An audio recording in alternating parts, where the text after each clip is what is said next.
जिस काम के लिए देश के बड़े बैंकों में से एक स्टेट बैंक ऑफ इंडिया 30 जून तक का समय मांग रही थी, वो काम मात्र 24 घंटे में कर दिया। जब सुप्रीम कोर्ट का हथौड़ा चला, रातों रात लिस्ट भी बन गई, डेटा भी आ गया। समझने वाली बात है कि पहले एसबीआई ने 30 जून तक का समय मांगा, फिर 3 हफ्ते का समय मांगा, लेकिन सुप्रीम कोर्ट ने एसबीआई को राहत ना देते हुए सिर्फ 1 दिन की मोहलत दी। एसबीआई ने 1 दिन में इलेक्टोरल बॉन्ड का चंदा किसने दिया, किसने ये चंदा लिया का सारा डाटा सुप्रीम कोर्ट और इलेक्शन कमीशन ऑफ इंडिया को दे दिया। अब इलेक्शन कमीशन ऑफ इंडिया 15 मार्च तक अपनी वेबसाइट पर इसकी जानकारी अपडेट करेगा।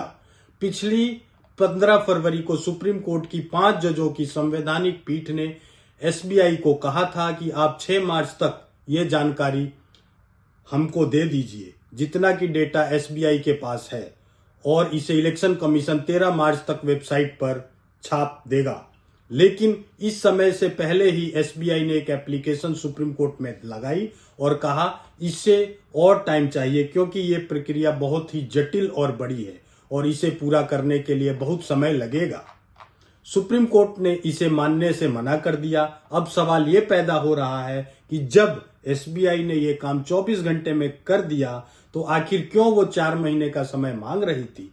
जानकार कहते हैं इसके पीछे सरकार आम चुनाव तक इसे टालना चाहती थी ताकि इसका कोई विपरीत असर चुनावों पर ना पड़े। जानकार ये भी कहते हैं कि इस कदम से कई बड़े नाम सामने आ सकते हैं जिन्होंने राजनीतिक पार्टियों को पैसा देकर अपनी कई निजी काम करवाए हैं। इलेक्शन कमीशन इस सारी जानकारी को 15 मार्च तक अपनी वेबसाइट पर अपडेट करेगा, जिसकी अपडेट हम आपको आगे देते रहेंगे। धन्यवाद।